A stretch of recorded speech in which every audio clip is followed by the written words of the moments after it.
I'm Brenda Quaye, and I'm the Assistant Director for Academic Integrity at Miami. You previously heard from my colleague about the academic integrity process and different types of academic integrity violations. I'm going to talk about the importance of academic integrity, why academic integrity violations may happen, and how to avoid them. As we say here at Miami, academic integrity is more than just not cheating. It's really about learning. It's about how you can make good choices in your classes to be the best and most effective learner possible. Think about it in terms of what things you can do to be a successful student. What are the things that you can do to learn best? Not just what are the things you shouldn't do that could get you into trouble. I want to start with what are some of the reasons that students might not make such good decisions. Why don't they do the good things that help their learning or help them maintain integrity? Some of the reasons why students commit academic dishonesty often have to do with time management. They don't give themselves enough time to do their work appropriately. They leave their work until the night before it's due, or maybe 20 minutes before it's due. And oftentimes then, there's just not enough time to do it well. There's not enough time to contact your professor or use the resources that we have on campus to help you. It's in those moments that students often make some poor decisions and go online or to a friend to get answers, or they rush and they make mistakes that lead to committing dishonesty. For some students, they just don't understand the material. Perhaps they've not been going to class or engaging in the Canvas content. Maybe they have been, and they just still aren't getting it. In those cases, it's best to talk to the professor. But oftentimes, students again turn to the internet or to friends, and that leads to academic dishonesty. When it comes to writing and citing, some students just don't know how to do this well enough, and they end up committing dishonesty because they're plagiarizing, even if they're not meaning to. I'm going to talk a little bit more about that in a few minutes. For some students, they just panic. They're in the middle of an exam, they don't know the answers, they can't remember what they studied, and they make a bad decision in a moment, and they copy or they look up information when they shouldn't. Some students tell me that they just don't care.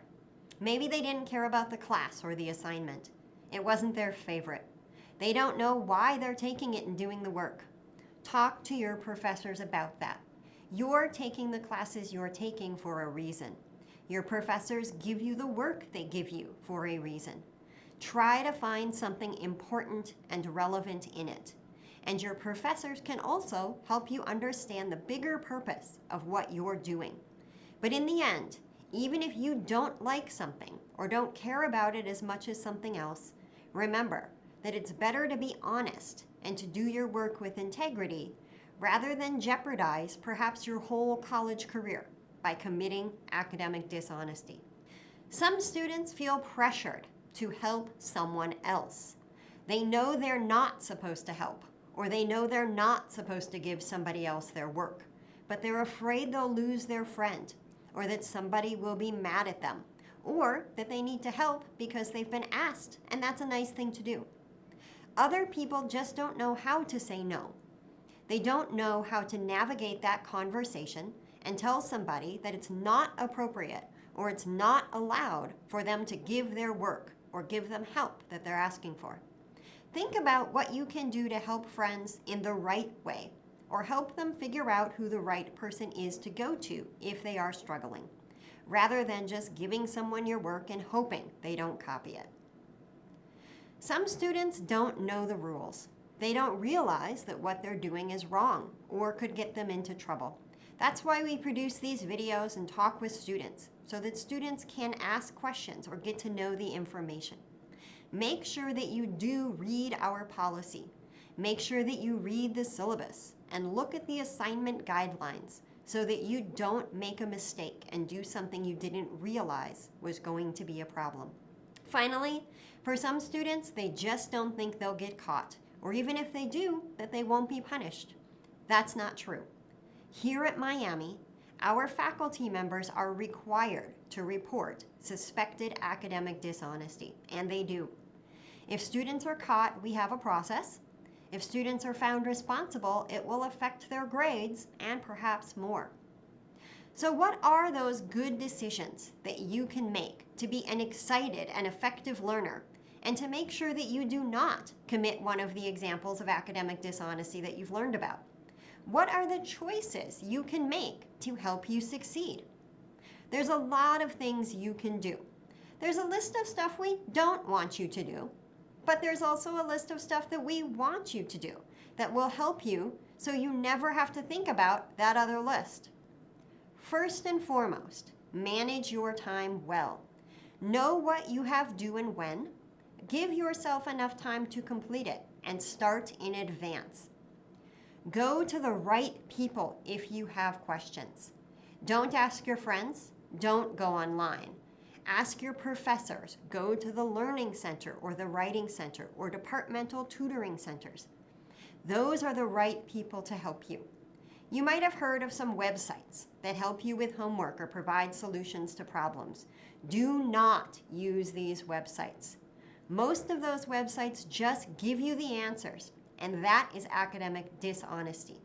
We have good resources and people at Miami to help you in the right way. A website that says it's a tutoring site or a homework help site is usually going to lead to academic dishonesty. If you're not sure if a website is good to use, ask your professor.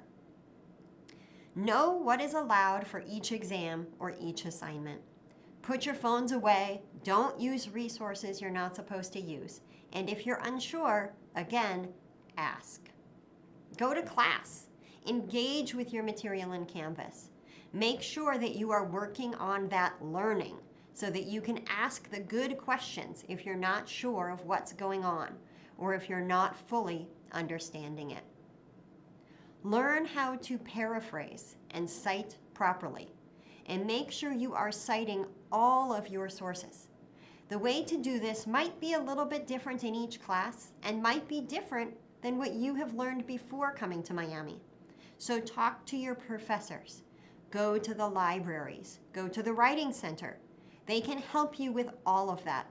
Make sure you're using good sources, appropriate sources, when you are using sources. Anytime that you are using information that does not come from your own brain, you need to put where that information came from. That is called citing. And you need to show that you understand that information and not just copy and paste. It's never okay to just copy from the internet or some source. And use English language sources too. If you think you need to use a translator, ask your professor if it is okay to do. If you're doing group work, talk to your friends about this stuff too.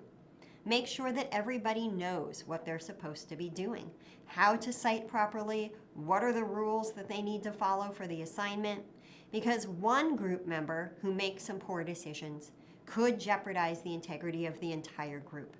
And even if you are not found responsible for committing dishonesty, it could hurt your grade, even if you're not the one responsible for the academic dishonesty. Protect your own work as well. Remember that sharing work with other people can lead to academic dishonesty. Make sure that you're not sharing your work, not sending your work to somebody else or leaving it available for other people to take and use. And finally, be willing to accept imperfection. It's okay if you don't know all the answers. It's okay if your grammar is not perfect. It's okay if you leave some things blank. That's better than committing dishonesty and losing all of the points or failing the class. And you can work on that. If there's things you don't know, if your best is not as good as you want it to be, we can help you. There are resources and people who can help you, but it's okay if you are not perfect all the time. Make those good choices that lead to integrity rather than to dishonesty. You have a choice. You have lots of choices that you can make about how you do your work, I encourage you to make really good choices, and I'm also here to help you with that. You can feel free to contact me at any time. Thank you very much. I'm Brenda Quaye, the Assistant Director for Academic Integrity.